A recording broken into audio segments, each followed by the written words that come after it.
The scent of lilies clung to the air, thick and cloying, mixing with the waxy burn of candlelight. The funeral home was silent, save for the occasional murmur of grief. David stood near the front, his fingers gently tracing circles on Emily's back.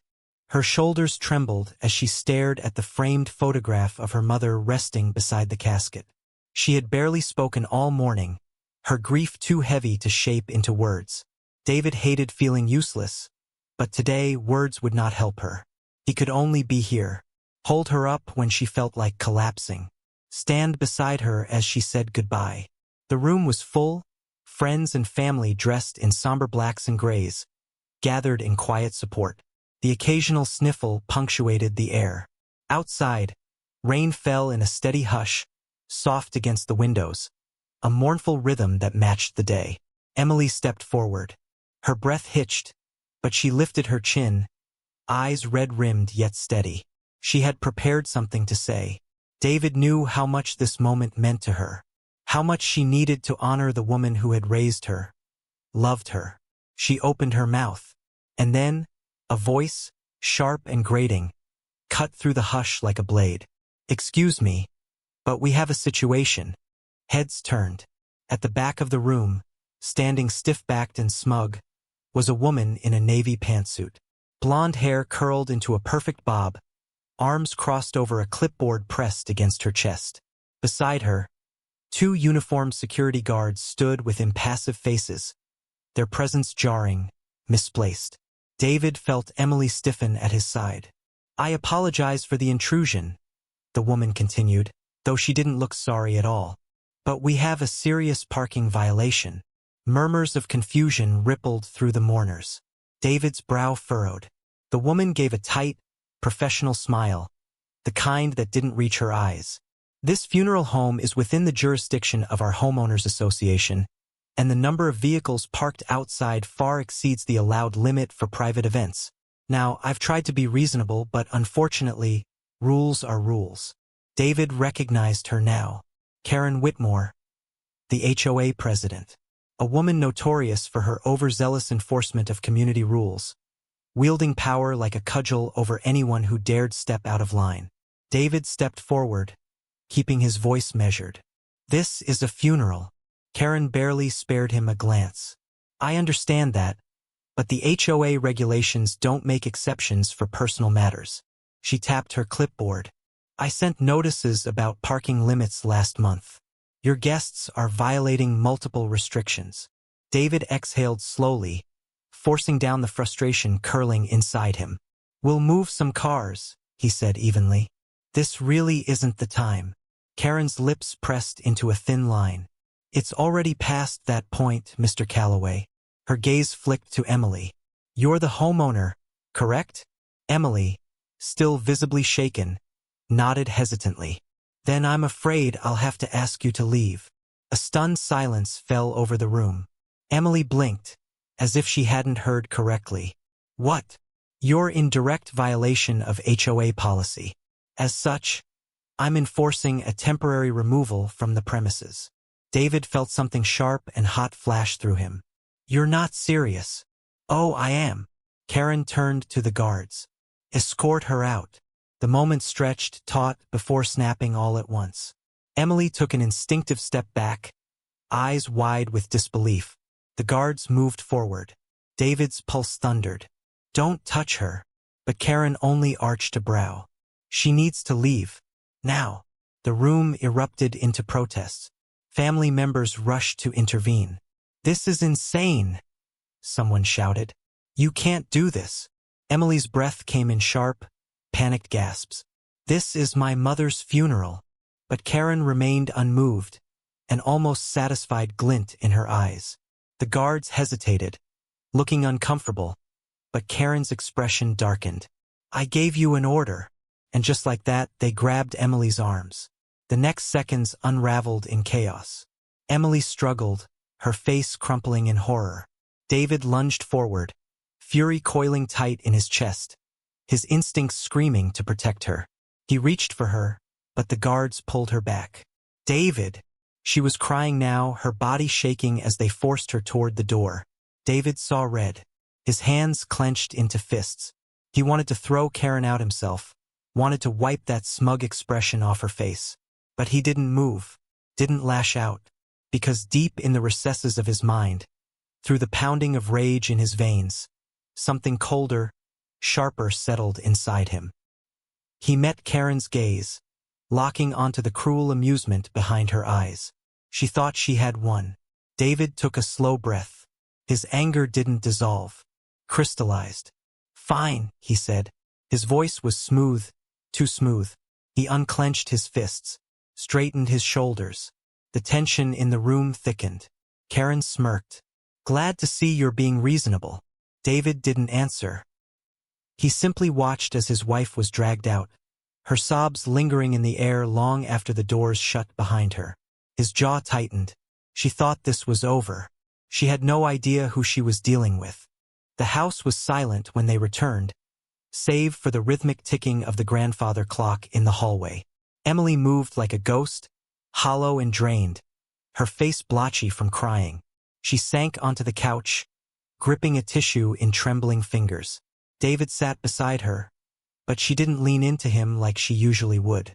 She just stared at the floor, lost in a grief that had deepened into something darker, something tainted by humiliation. David had never felt so powerless. He had spent years in courtrooms, facing down criminals, dismantling airtight alibis, unearthing lies hidden beneath layers of manipulation.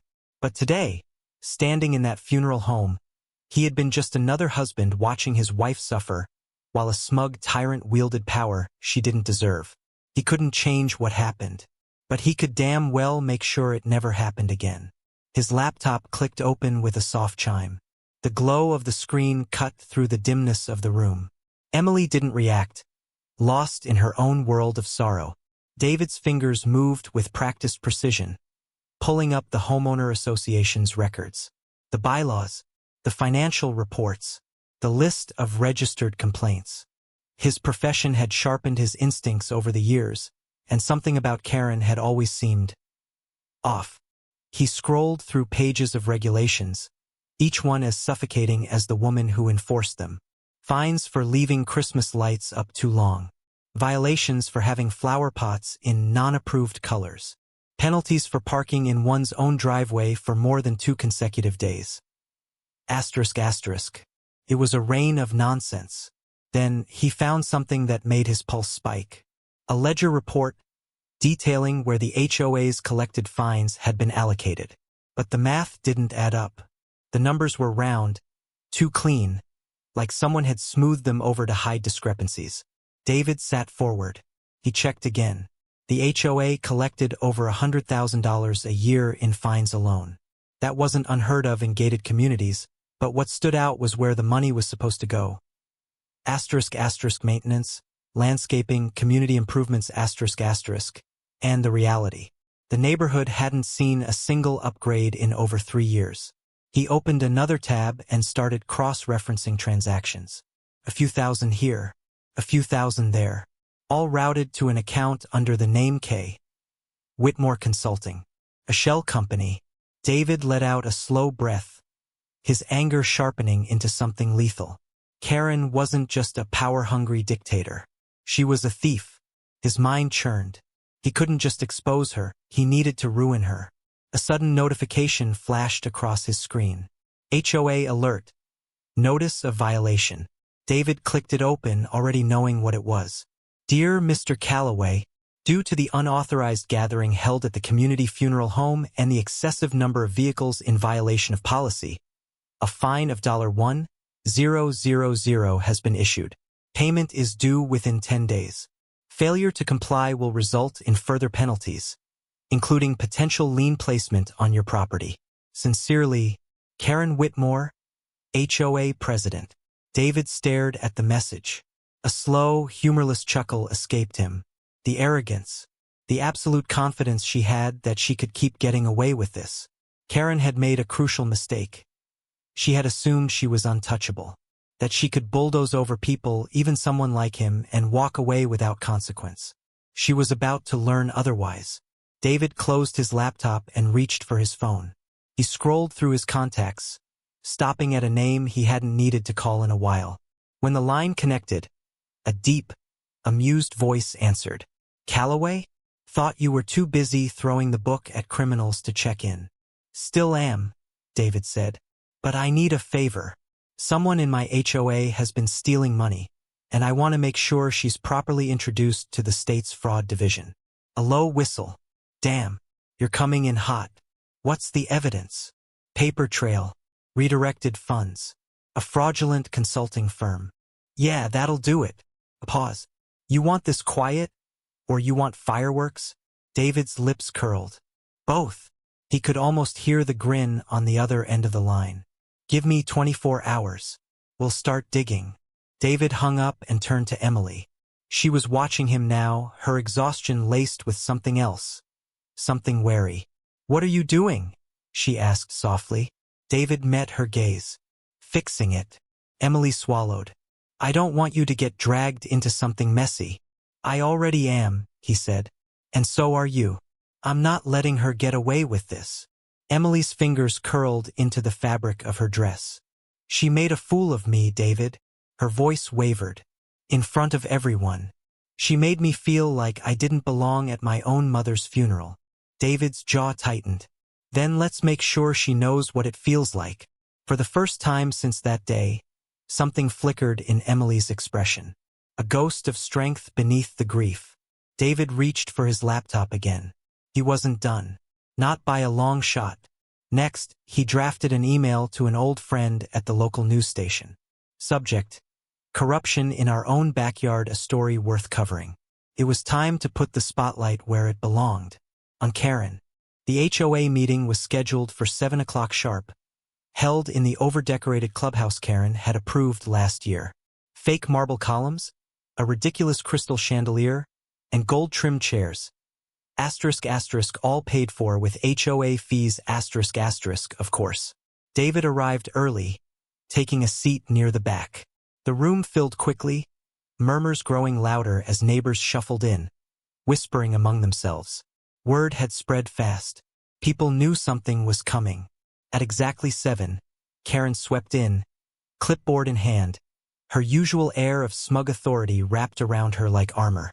She took her seat at the front table, flanked by 2 board members who had long since become her puppets. She adjusted her blazer, cleared her throat, and flashed a tight smile.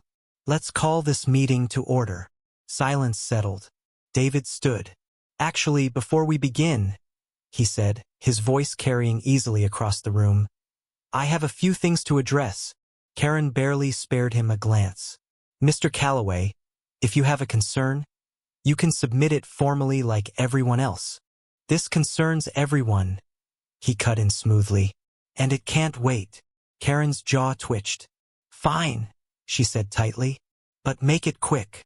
David pulled a thick folder from his briefcase. He didn't open it yet.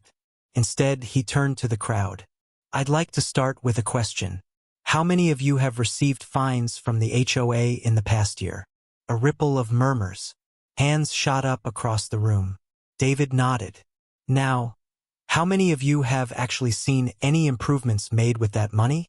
Silence. A few uncomfortable shifts. People looked at each other. No hands this time. Karen let out a sharp laugh. "This is absurd," she said. "Every fine is legally issued under HOA policy. The money goes toward maintaining our beautiful community, which, I might add, is the reason your property values remain high." "Does it?" David interrupted. "Because I did some digging, Karen, and I found something interesting." He flipped open the folder, pulled out the first document. "This is a financial report showing where our HOA funds are supposed to go: landscaping, security, community events." He placed it on the table in front of her. Then he pulled out another paper, laying it beside the first. "And this is a report of actual expenditures over the last 3 years. Do you see the problem?" Karen's fingers tightened around her clipboard. "I'm not an accountant, David. I don't have time for whatever conspiracy theory you're peddling." David smirked. "Then let me simplify it for you." He held up a third document. "This is a list of payments made to a company called K. Whitmore Consulting. Would you like to explain why over $50,000 in administrative fees have been funneled into a business that doesn't actually exist? A collective gasp rippled through the crowd. Karen's smile faltered. David pressed on. See, I did a little more digging. K. Whitmore Consulting isn't a real firm. No employees. No services provided. Just an account in your name. He set down another document. This is a request I submitted to the State Fraud Division. By the way, they've already opened an investigation. The room erupted. You've been stealing our money? Someone shouted. My mother got fined for having a bird bath, and you were pocketing the fees? Karen's face paled. This is outrageous. You can't just throw around baseless accusations. Baseless. David let out a short laugh. I have bank statements, Karen. Transfers. Deposits. He took a step forward, lowering his voice just enough that the room had to strain to hear. And if you think this ends with you paying a fine, you're mistaken. Fraud. Embezzlement. Misappropriation of funds. That's what they're calling it. Karen pushed back from the table. I won't stand for this, she snapped. I will sue you for defamation. David cocked his head. Feel free. I'll be sure to add attempted intimidation to the charges. She turned to the board members. Do something. One of them, an older man who had been nodding along to her orders for years, cleared his throat. Karen, is this true? Her mouth opened and closed. Of course not, she hissed. Then the doors at the back of the room swung open. 2 uniformed police officers stepped inside. The room fell silent. Karen's breath hitched. This is a misunderstanding. The taller officer stepped forward. Karen Whitmore? She clutched her clipboard like a lifeline. I didn't do anything wrong. The officer pulled out a set of handcuffs. You're under arrest for fraud and embezzlement. You have the right to remain silent. The color drained from Karen's face. Wait. No, you don't understand. David watched as they pulled her hands behind her back. Watched as she twisted, wild-eyed, scanning the room for help. No one moved. No one spoke. And then, as they led her away, David leaned in and whispered, just loud enough for her to hear. Rules are rules, Karen. The doors shut behind her. The room erupted into stunned silence. Then, slowly, one of the board members exhaled. Well, I think we need a new president. Laughter rippled through the crowd. David just smiled. It wasn't over yet, but it was a start. The morning after Karen's arrest, the neighborhood buzzed like a disturbed beehive. Cars slowed as they passed her house, their drivers craning to see the once untouchable HOA tyrant's now empty driveway. Some neighbors gathered in quiet clusters, whispering, checking their phones for updates. The story had spread fast. Local news stations had picked it up. Headlines plastered across social media. HOA President arrested in fraud scandal. Residents outraged. David sat on his porch, a fresh cup of coffee in hand, watching the world react.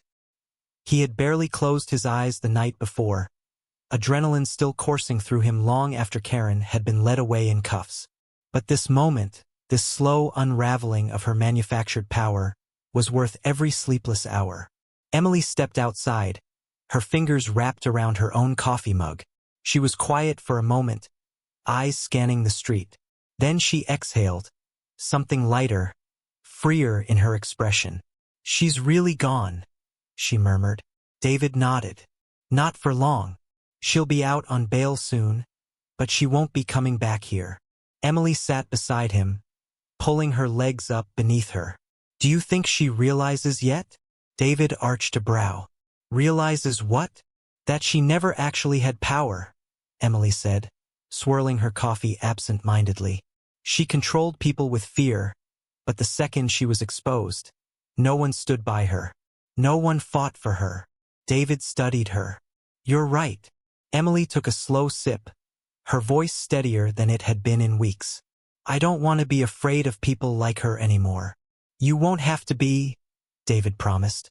And then, as if the universe wanted to punctuate his words, a familiar car rolled up the street. A sleek black sedan, moving slower than necessary, as if its driver were reluctant to arrive. Karen. David leaned back in his chair, waiting. The car pulled into her driveway, and for a moment, nothing happened. Then the driver's door opened, and she stepped out. But she wasn't the same Karen who had strutted into the funeral home, self-important and untouchable. This Karen was disheveled, her usually perfect bob slightly out of place, her eyes hidden behind oversized sunglasses. She gripped her purse tightly, shoulders hunched as if expecting the world to turn on her. It already had. The whispers started immediately. A neighbor across the street pulled out their phone, pretending to check messages while obviously filming. Another woman leaned over to her husband, whispering something that made his lips twitch in amusement. Someone snickered. Karen's steps faltered. She turned, scanning the street, looking for something. Asterisk asterisk for control, for dignity, for some shred of her former power. Asterisk asterisk. But there was none left to grasp. She locked eyes with David. For a split second, she tried. Her shoulders squared, her lips pressed into a tight line, and she took a single step forward, the remnants of defiance flickering in her posture. Then she saw Emily. Something in Karen's face cracked. Emily didn't flinch, didn't look away. She just tilted her head, considering, then gave Karen a single, slow nod. Karen swallowed. Then, without another word, she turned and disappeared into her house, slamming the door behind her. David let out a low chuckle. That was satisfying. Emily smiled, a small, victorious thing. Yeah, it was. But the best part was still to come. Because Karen had built her life on the illusion of control. But the internet didn't forget, and the court of public opinion had already ruled against her. By noon, she was trending. HOA queen turned criminal. Karen gets a taste of her own rules. From power to prison. The fall of HOA tyrant Karen Whitmore. And then the one that truly sealed her fate. Rules are rules, Karen. A viral meme saga. David nearly choked on his coffee when he saw the first one. A split screen of Karen smugly lecturing a neighbor about trash can placement next to her disheveled mugshot. But the internet wasn't done.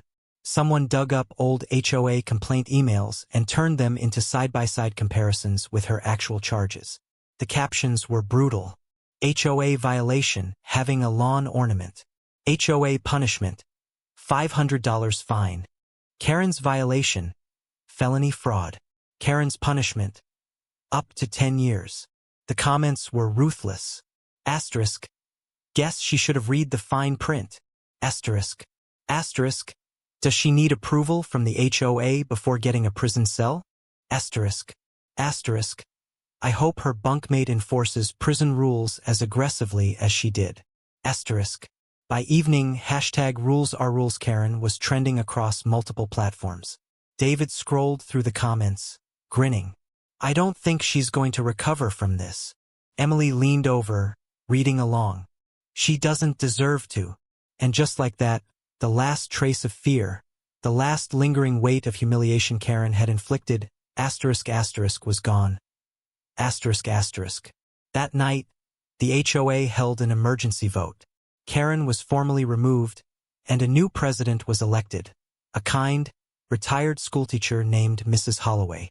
Within a week, an independent auditor was hired to untangle the mess Karen had left behind. But David and Emily didn't stick around for the meeting. They had other plans. A knock came at their door around 8. When David opened it, a group of neighbors stood there, grinning. Mrs. Rodriguez, the elderly woman Karen had once fined for having the wrong shade of shutters, stepped forward and lifted a cake.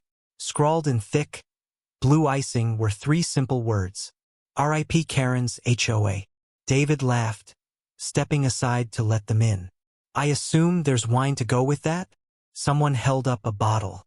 Would it be a celebration without it? The house filled with voices, laughter.